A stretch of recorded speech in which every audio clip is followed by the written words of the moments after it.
welcome back to the channel for episode 9 of this Suzuki 1983 GSX 750 ES reconstruction. On the home stretch now, the engine has been started. So in this episode we will investigate the exhaust system, which is a fairly major item that we need to sort. There's lots of other little jobs, recovering the seat, putting mirrors on it, making a chain guard, other bits and pieces. Thanks for watching, and let's get on with the video. Right, there's the tank mounted and screwed down with the cap on after that successful test. Did notice once the engine started that the oil light and the side stand light went off, so that's good. The next step I think I will continue with is the exhaust system, so we can see what it actually sounds like. Now this is the 4-into-1 pipes that I was given, so they'll need a good clean up and a coat of high temperature paint. And then up there somewhere is a muffler, which I haven't actually had a good look at yet, but I presume that fits this. So yeah, let's get on with that. Right, here's the muffler that came with the bike. I sort of assumed that it would match the 4-into-1 that I got, but no, it seems like it's off something completely different.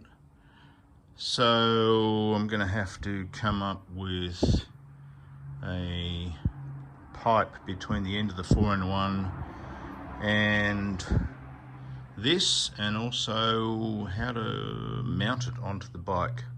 There were some brackets that came with the bike, but they obviously got nothing to do with this muffler, so yeah, that's going to require a bit of engineering. Right, so I've just discovered that these headers don't fit. The little boss at the end there is actually too big to fit into the head, so this is obviously off another bike. Also, even if I did manage to get it on, it's fouling the center stand, which I really don't want to do. So I'll talk to my cousin and see whether we want to buy a new system for this, which is available for a reasonable price. So yeah, back to the drawing board. Right, so what we've decided to do about the exhaust is basically buy a brand new system. Those headers don't fit. They obstruct the center stand, the muffler. I don't know what it's off. There's no brackets. There'll be a huge section of the pipe missing. One end is 2.5 inch, one end is 2 inch. So we're basically going to buy this Delcovic stainless steel system. 4-into-1, comes with all the bits and pieces, should fit perfectly, and that will solve all of our problems.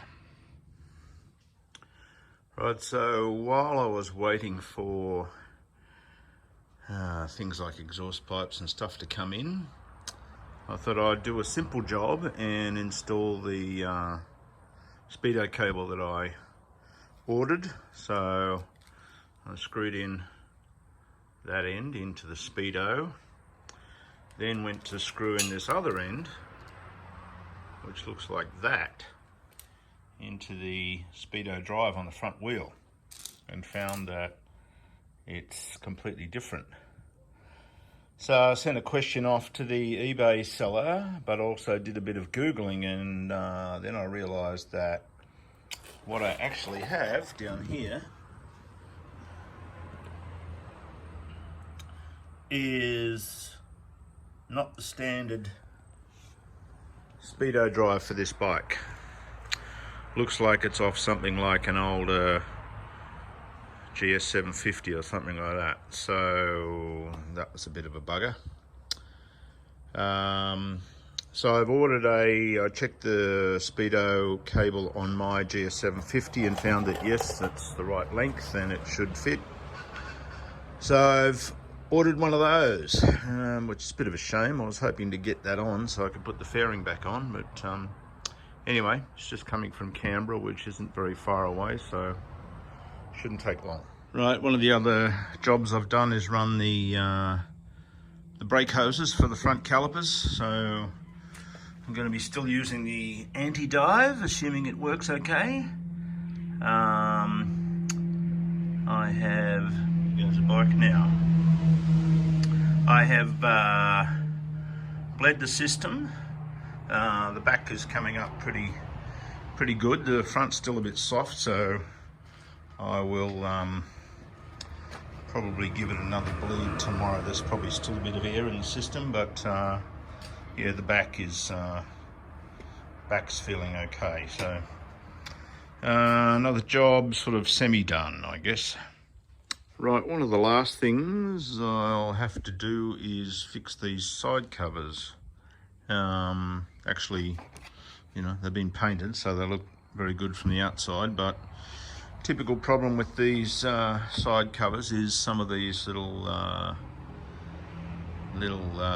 location knobs have broken off. So this one, that one's okay, that one's okay, that one's snapped off at the front.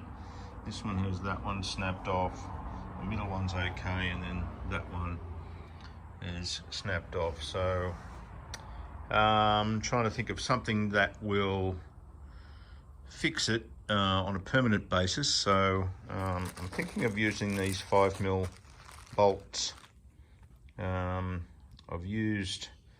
I've stuck that through the little rubber grommet, and that sort of clicks in and clicks out quite nicely. So it's just a matter of fixing that to something and then gluing it to here at the right height. So let's try that.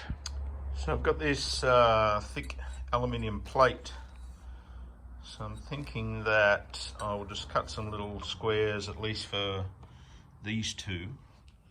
They're slightly at an angle, so I'll just drill a hole through slightly at angle, tap it with M5, then mount that screw in there at the right height, and then I'll just epoxy that in place on there.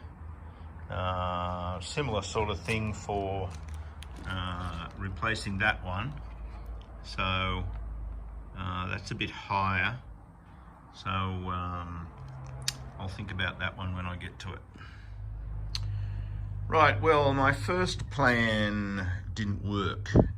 Well, sort of worked, but I made these little aluminium blocks, threaded them with M5, and then glued them in place. But then this morning when I stuck the side panel on, the first one, it was basically the gap between this bit and the tank was huge. So basically just took the screws out, managed to get those blocks off with a chisel, and then cut the screws down to length, and then I've just basically glued them onto the side panel itself. I will try them maybe later on this afternoon once they've dried properly. This is 5-minute epoxy araldite.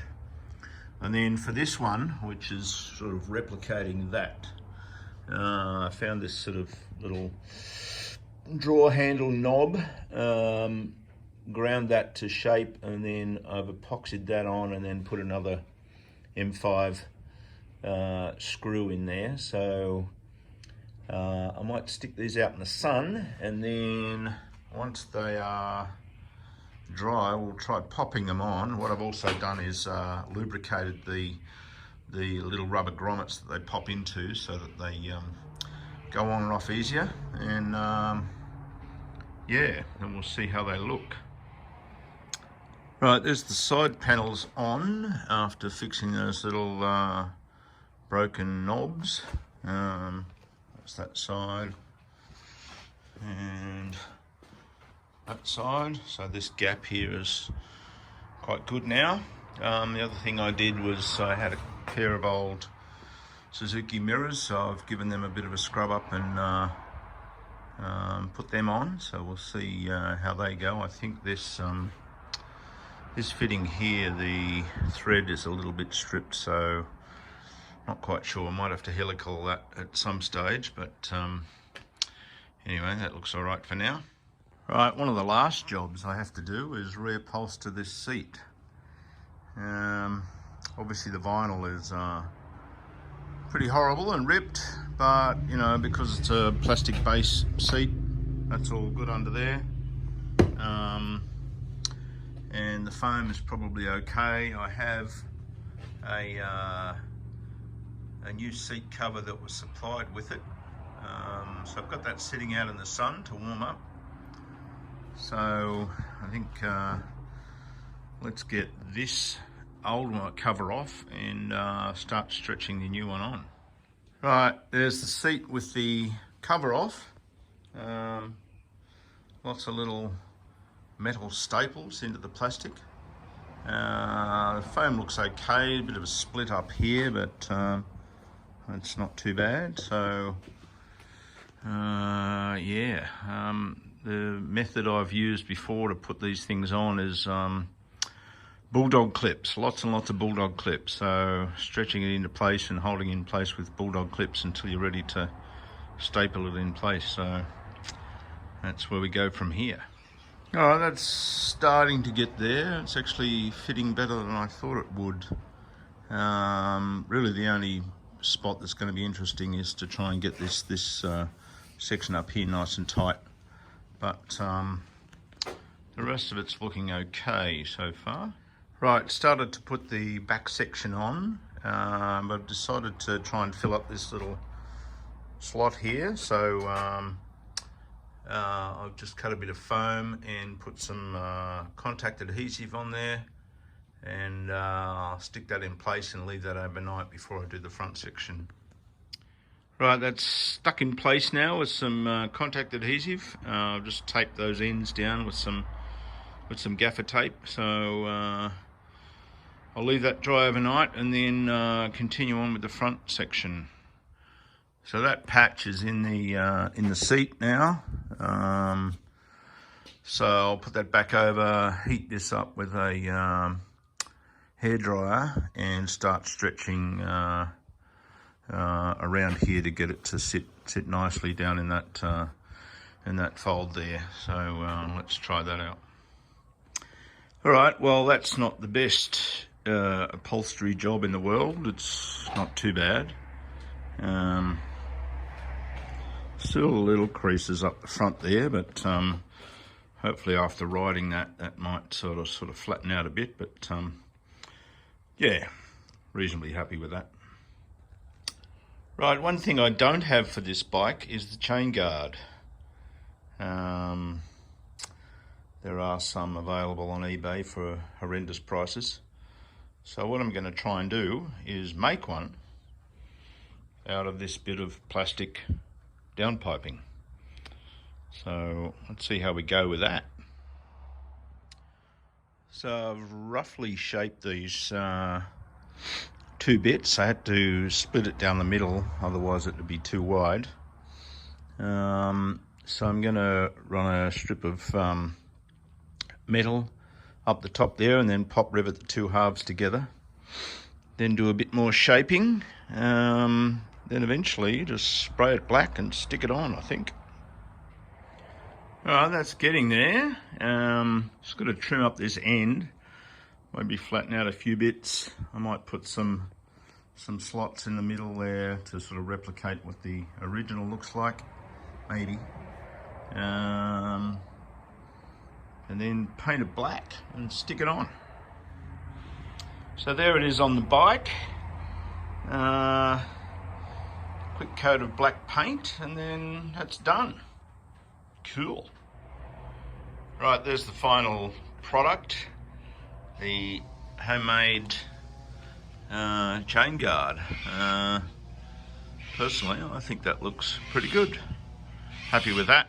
Right, so I've just received the new speedo cable for a GS750. So this end here should fit into my speedo drive, and then this end into the speedo. The only difference is this little nut here is actually quite short compared to the other one, so I may have to take the speedo off to get that installed, because the drive for the speedo is up inside the case. But shouldn't be too much of a problem. Once we get this installed, then I can put the fairing back on and tidy up the front end. Right, there we have the front end finally back on.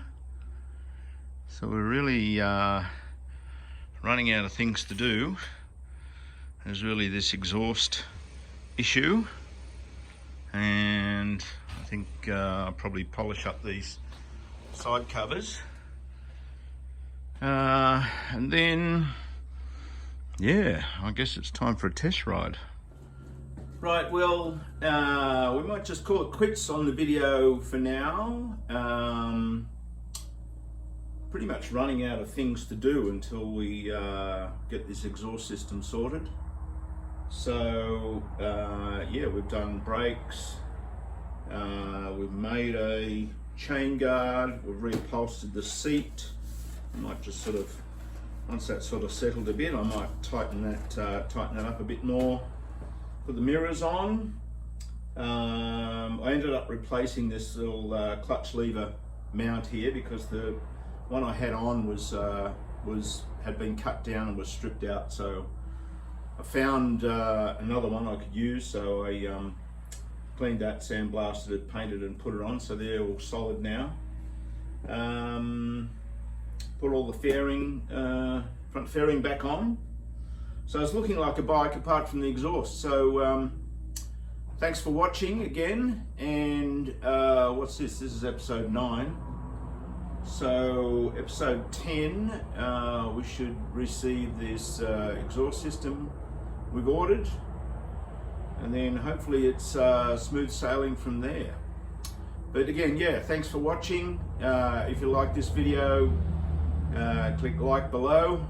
If you're interested, please subscribe. And we're getting close to the end of this, so almost ready for a test ride. Cheers.